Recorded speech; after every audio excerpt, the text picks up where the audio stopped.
Hello, everybody. Good evening. My name is Dora Casey, and welcome to the Social Christian Podcast here on Accord. Okay, so this is episode 1, and fun fact, this is my first time doing a podcast, so I am excited. If you can tell, I am, and I'm also scared at the same time.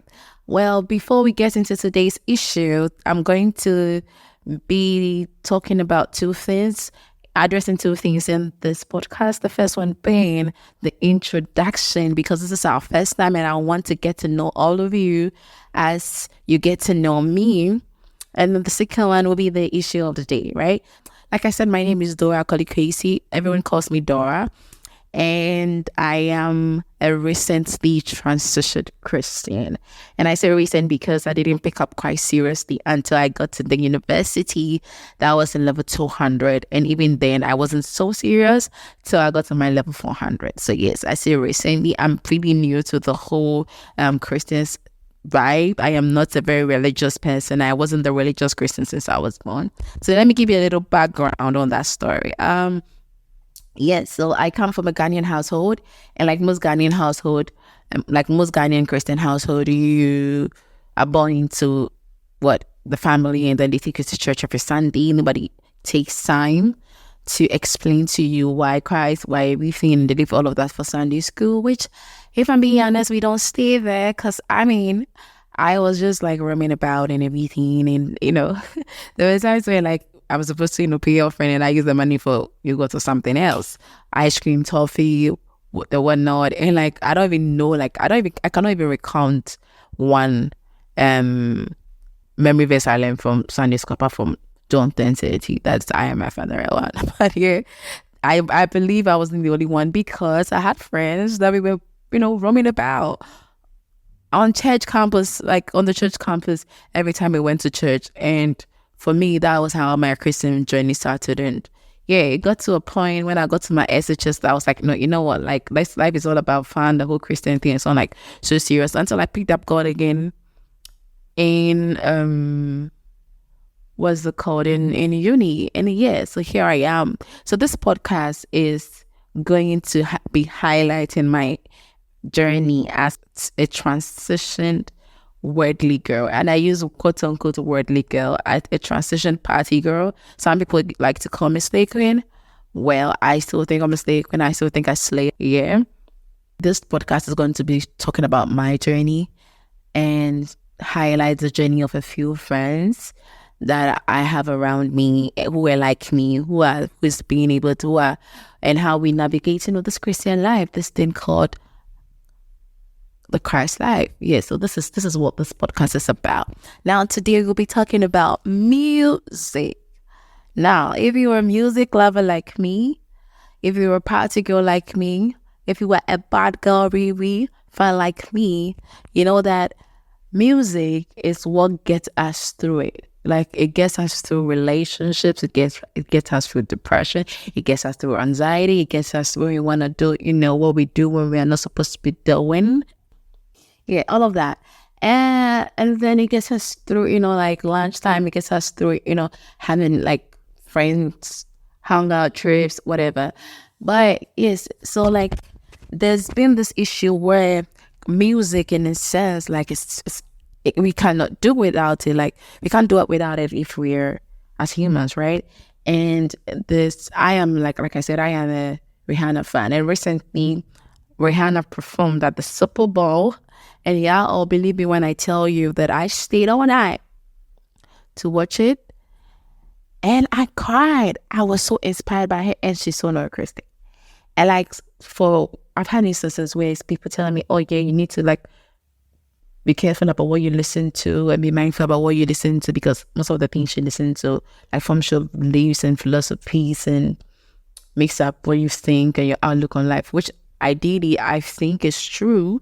I don't think it's not true, but then it's so hard to get away from the things that you really love. Because for me, I remember having this childhood where my family members, my cousins will go buy a Rihanna CD. Those times it was CD, right? The Sean Paul CD, a Beyonce CD, and then we play on the DVR like the whole day, every festive season, every time we are home, and we play, we listen to it, we dance to it, we did dancing competitions with it. So that's been my childhood, and that was like a Christian home, and it was fine with it. I also remember being encouraged to be dancing at parties and stuff, because like, listen, I was a troublesome kid, and I like to dance everywhere, right? So like having all of that experiences and now gets us to this point and having people say, oh yeah, you should have been listening to this artist because they are worthy. Sometimes I feel like it's saying was an exaggeration. After now, I still feel like it's an exaggeration, because girl, have you heard Caesar? Have you heard her?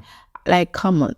Listen, Mirrors came a long time ago, but like I'm still not over it. Justin Timberlake, thank you for that. And like I'm a Beeps fan. I cannot not say I want to listen to Ghost, right? Because like that song is so good.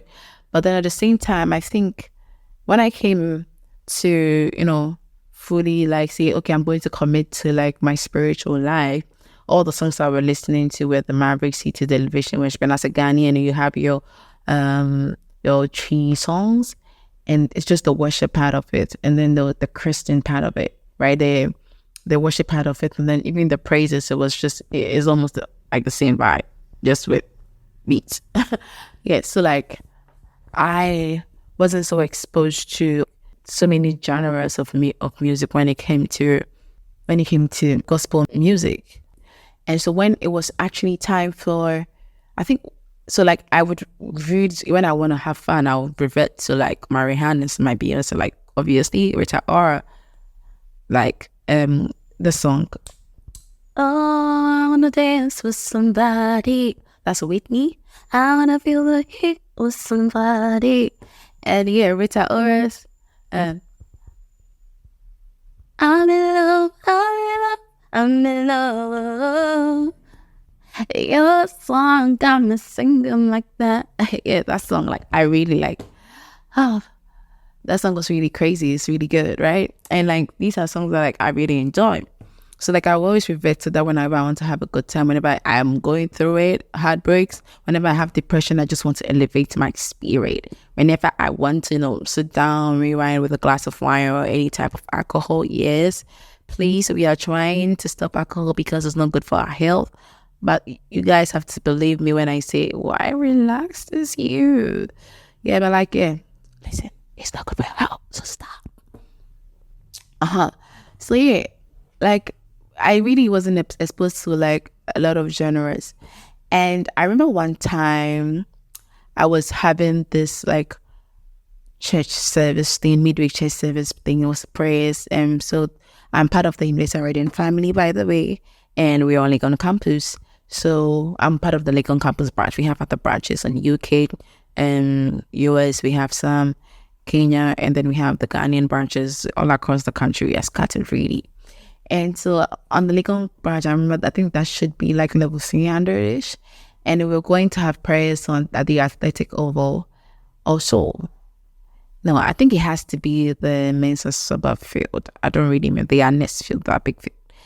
And when we were going, I happened to join a pastor of mine and another member who happened to be a friend of mine. We happened to join them in my friend's car, obviously. And when we sat in the car, we were like, he was playing this hip hop. And I was wondering, like, what song is that? Like, how can you be playing this? In my mind, I'm like, oh my God, this guy has some audacity, the audacity for him to be playing such a song in a car with pastor. And what I remember what was playing was Gaudi and Fight For Me. I need you to fight for me when I don't know what I believe. That song, right? And so having to do all of that, it was playing that song, right? And I was just thinking, what the hell was happening? Like the audacity of him to like even want to be doing that whilst our pastor certainly was in the car. So it took time when I was listening. I have this weird obsession of like listening to lyrics. I like to listen to the lyrics because that's how I relate to music best. I don't necessarily the beat. Sometimes the beat is lovely, but the words are foolish and that expose the whole music for me actually. And when I realized that it was actually not like a bad song, it was an inspirational song, I was like, oh wait, what? There could be a whole genre of hip gospel, right? It's there. And then I was like, wow. So it pushed me to want to know like other people, like other like hip gospel artists out there. And I realized that, oh my God, these are songs you could play when you're driving. Like these songs are actually literally a vibe. The songs are literally like, and then I was exposed to R&B.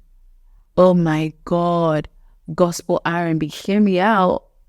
It puts you in your feels.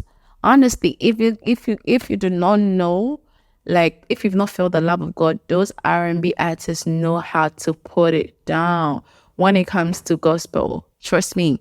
And they really do it so good. And I'm like, why isn't the church actually like promoting such songs? And as youth, I don't know why we only stick to the other part of it, because like yes, like I believe that the Christian life is rounded. The Christian life is not just centered to the spiritual side, even though we are spiritual beings. Like I believe with even though life is spiritual, as I believe, I also believe that like the physical, but we are not so out of the physical, and our life should reflect on our physical, right? And I know that there are certain aspects of the human life that, whether we like to believe it or not, requires physical stuff. So for instance, it's not every time that you would be playing worship and be in worship. Sometimes you just want to play music just for the fun of playing music, just to fill your house with music. And I'm like, these are good genres of music. Why aren't people talking about it? Why aren't people like saying anything about it? And I was just surprised to see, and some of this like hip gospel actors know how to articulate the feelings we are feeling in a way that like makes so much sense to me, especially as someone who is not coming from a very religious background, right? And believe you me when I say they are amazing, so amazing. And so yeah, like I believe that music is so versatile, and I think everybody should try to find like music, and really I think music is boiled down to taste. But then for those of you out there who really love hip hop, who really love R&B, who really love reggae, trust me when I say there are gospel music out there that really, even country music, there are gospel music out there that's cut across those genres. And the more you just need to explore. Sometimes you don't even know, you don't need to know the name of the artist. All I do is just go there and just play 100 like hip gospel, and then I listen to the song, then I'm able to filter the ones that I really like and the ones that I really enjoy. So yes, I would end this by encouraging all of you to, go check some other genres of gospel music aside the ones that we know, and you'll be surprised. You'll really have fun, right? So yes, I'm going to, before I leave, I'm going to give you my top all-time songs that I like to play. Hip hop, KB, Amis, Harvey, Beautiful, Lecrae, Miracles. And yeah, so that's about it. So yes, once again, my name is Nora. You are listening to The Social Christian. This week, I believe we could do more. And yeah, I hope you guys like have fun enjoying and exploring new Christian genre of music. See you next week. Bye-bye.